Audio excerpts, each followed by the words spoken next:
అదేంటమ్మా, మనం చేసిన దానానికి నువ్వేం అడగాలనుకుంటున్నావో నాకు అర్థమైనది సీనయ్య.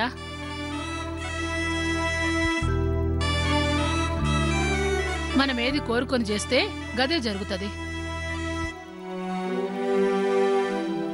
నేను అందరి క్షేమం కోరుకునే గా పైసలు ఖర్చు పెట్టమని ఇచ్చిన.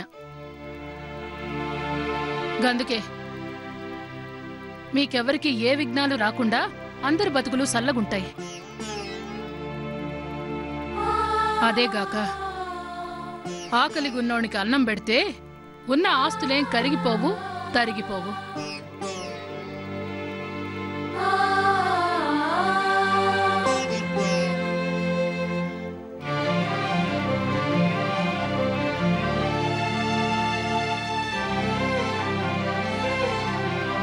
విన్నావా?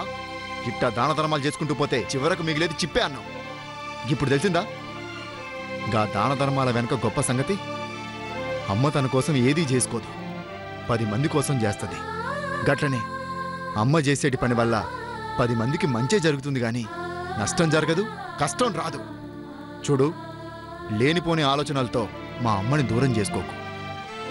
మా అమ్మకి నువ్వు నీతులు చెప్పాల్సిన పనిలే, మన పిల్లలకే కాదు మన మనవలకు కూడా చెప్పాల్సిన నీతులు ఆవిడ దగ్గరే నేర్చుకో.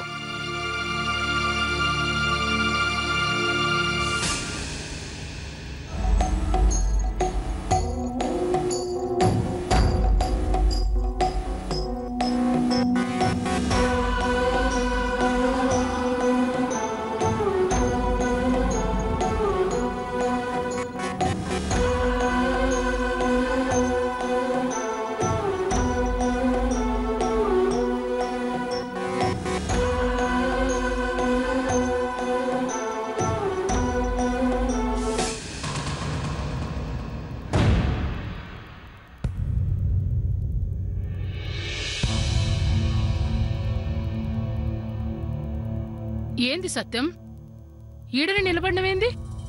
లోపలికి రా. లేదమ్మా, అదే పక్కూరులో సుందరయ్య అనే కౌలుదారుడు ఉన్నాడు కదా, అతను నాకు కబురు పెట్టాడు. ఒక్కసారి వెళ్ళి కలిసి రావాలి.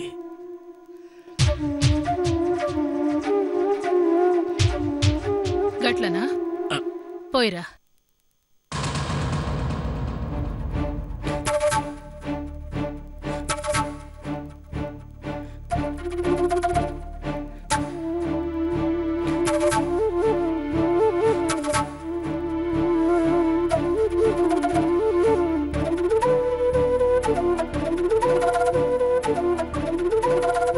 అమ్మా, అదేదో తెలియక